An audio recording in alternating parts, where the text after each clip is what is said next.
In the 18th century, the French feudal society was divided into 3 estates. The first and second estates were made up of the clergy and the nobility. Those in the third estate, the common people, were the only members of society who had to pay taxes. Although peasants in the third estate made up of almost 90% of the population, only a small number owned the land they cultivated. An estate's general meeting had not been held since 1614. However, on May the 5th, 1789, the French king, Louis XVI, called the meeting of the Estates General to pass a law for new taxes. The Estates General was a political body to which the 3 estates sent their representatives. The delegates met at a hall in Versailles. The first and second estate members could sit, but the third estate delegates, comprising prosperous and educated people of the third estate, had to stand at the back. Entry to the assembly was banned for peasants, artisans, and women.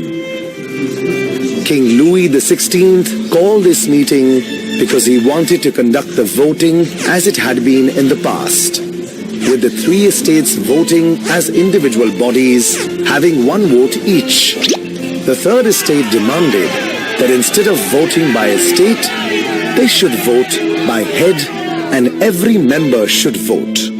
When the king rejected this idea, the members of the third estate left the meeting in protest. The royal officials locked the regular meeting hall, but on June 20th, 1789, members of the third estate assembled in the king's indoor tennis court hall at Versailles. This group called themselves a National Assembly. They declared that they represented the French nation and took an oath not to disperse until a constitution was drafted limiting the powers of the monarch. This oath came to be known as the Tennis Court Oath. The National Assembly was led by Mirabeau and Abbe Sieyès. Mirabeau was from a noble family, but he wanted to change the feudal society. Abbe Sieyès was originally a priest. He wrote a very influential pamphlet called What is the Third Estate?, criticizing the clerical and noble privileges. On the morning of July the 14th, 1789, the city of Paris was at breaking point. A bad winter and poor harvests had resulted in high bread prices. To make matters worse, some bakers were hoarding supplies and the people were agitated. Angry at being made to queue for hours, crowds stormed into the Paris shops.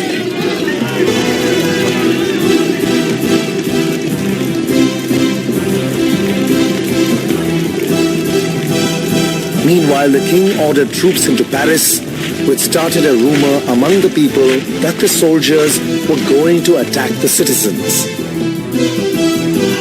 7,000 protesting men and women gathered in front of the town hall. They broke into government buildings, looking for arms to protect themselves from the troops. A furious mob of several hundred attacked the royal fortress prison, Bastille. The commander of the Bastille was killed and the prisoners were released. To the rioting mob, this hated fortress represented all that was wrong and unjust in France. The angry crowds pulled it apart and celebrated its destruction. The fall of the Bastille is considered as one of the greatest symbols of the revolution itself. In the French countryside, peasants were frightened by a rumor that the lords of the manors were sending an army of brigands to destroy their crops. Caught up in this frenzy of fear, the peasants revolted and attacked the chateau of their lords. As the rumor and fear spread from village to village, peasants burnt the manorial documents that had records of their feudal obligations.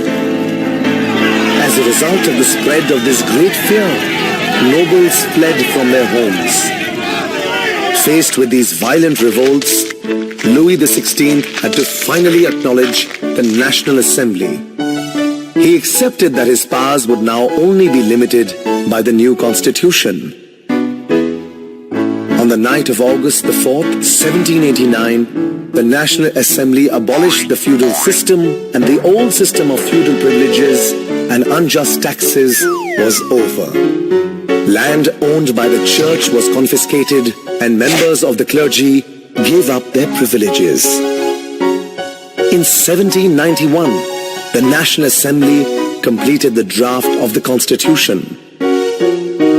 The new Constitution took away the absolute power of the king, separated the constitutional powers and distributed these between the legislature, executive, and judiciary. France thus became a constitutional monarchy. Under the new constitution, the Legislative Assembly had the power to enact laws and raise taxes.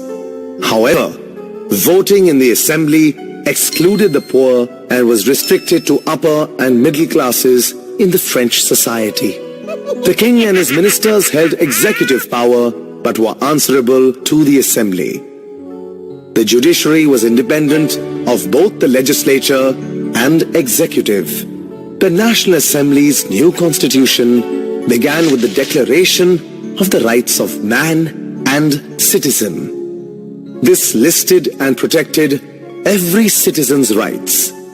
The Declaration stated that all men have equal rights under law and gave the world its creed of human rights, liberty, equality, and fraternity.